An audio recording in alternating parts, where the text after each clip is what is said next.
lot of people are concerned that they may not speak the language of the host country that they move to, and I would say that's certainly not a deal breaker. That is not an issue in terms of your professional qualifications for that. It becomes more of whether or not it's something that you find really challenging when you are just doing life in that country. And you'll find varying degrees of English spoken by host country nationals. In some countries, it's reasonably common to find some level of English. In other countries, you'll find that it's very rare, and that's what you'll want to do a little bit of research on before you go and decide whether or not that's something that you feel you can live with. In the case of your professional obligations and responsibilities, only speaking English is not a barrier. As always, being multilingual or bilingual is a wonderful feature. So if you are, or if you're considering developing that, I would certainly encourage that. Dee? I would say that, yeah, I only speak one language. I only speak English, unfortunately. My grade, up to grade 10 French has not really come in too handy for me as I've traveled. But the thing is that maybe you speak English and French, but you could move to somewhere like the Middle East where it's Arabic, or right. So it's not always about having to speak the language of the country that you're in. What I've found in a lot of the countries that I have moved to is that a willingness to learn at least the basics of the place where you are will actually, a lot of like the people that live there, the locals that live there will really respect that. I know in Tanzania, as soon as I spouted off a couple of words in Swahili, my very beginner words, people were all so happy that you're just, you're showing the effort and you're trying. So I would say that, and I would say if it is something that really concerns you about the amount of English spoken in a country, as you're interviewing for a job at an international school, that's a totally legit question to ask, and just say, how often is English spoken? How accessible are things like, if I go to the local market, am I going to be able to, basically communicate with someone?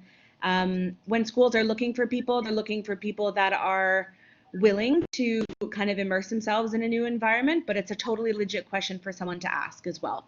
So that would be my advice on that one.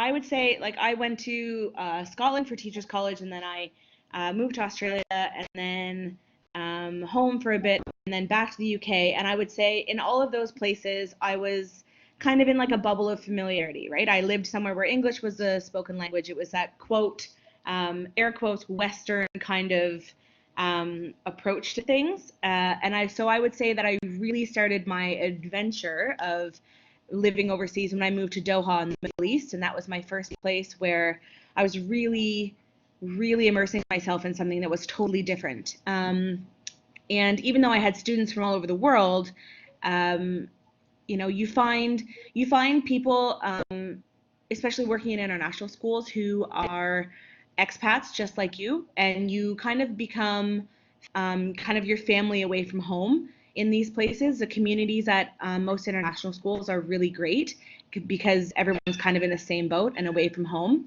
There are some things that you learn to kind of deal with in terms of not being able to get things that you would normally get, or you kind of branch out and using things, even like brands at the supermarket, or you learn to kind of pack some things in your suitcase when you come back from home from break or things like that. But really, to be honest, at most like really good reputable international schools, there are communities of people that are there to help you adjust and are there to support as well. And you get amazing things like, I always do a big Canadian Thanksgiving thing, because the best thing about that is that it has nothing to do with like religion or anything like that. It's just like, everyone being thankful. And so it's these things that bring people together.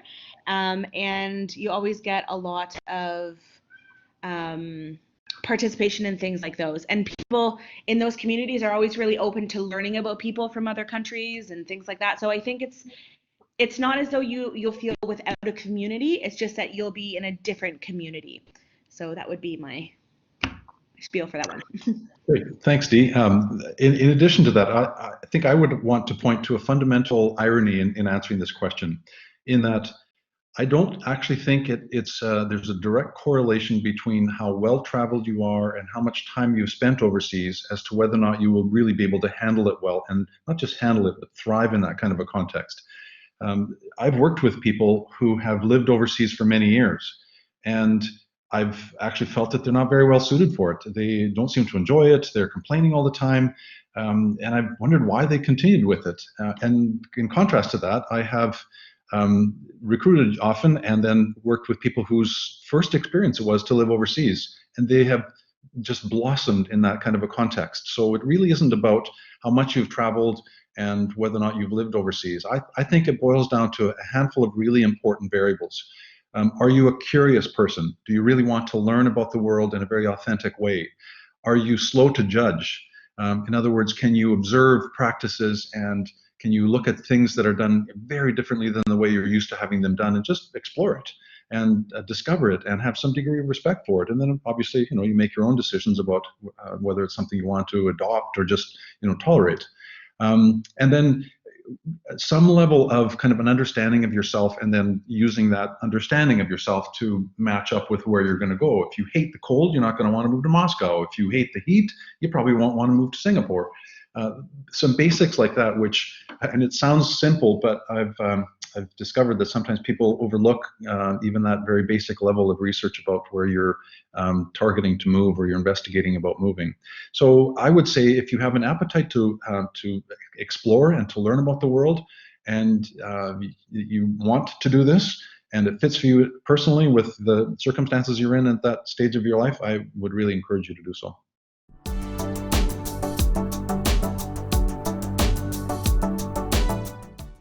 Having an IB Educator certificate is going to make you very attractive to IB schools specifically. That's the first level of benefit that you get from that. But even if you're considering a school or have applied for a position in a school that is not an international baccalaureate or an IB school, having an IB Educator certificate will equip you to understand what it's like to teach in international schools. And so that's a really good starting point.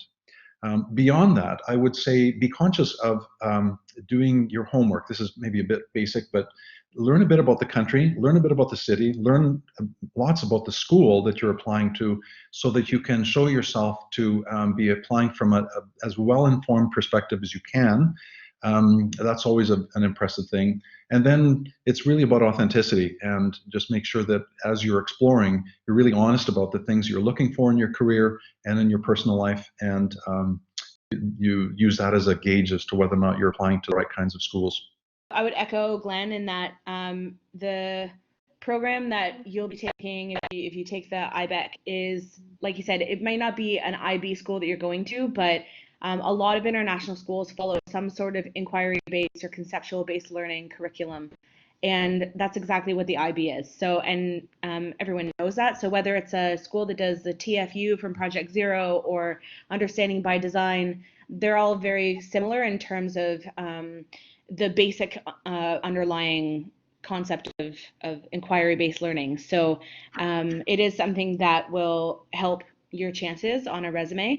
I think, as Glenn said, showing that willingness to do some research about the place where you're going, but also, most importantly, the school, and have questions. I have found that in interviews, even when I'm interviewing, if a school asks me if I have any questions and I say not really at this time, that to me kind of shows that maybe I haven't done enough reading or things. I want to know about their service program. I want to know what's not on the website. Tell me one thing that's not on the website that you love about the school.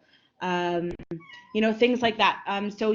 Because you have to remember, in an international school interview, and same with many interviews, that they're interviewing you as much as you are interviewing them. Finding a place that's right for you is really important, and so you need to have those questions ready for them, and just don't be afraid to ask questions about the school and ask about the things that are important to you, because it also helps to show your overall teaching philosophy too.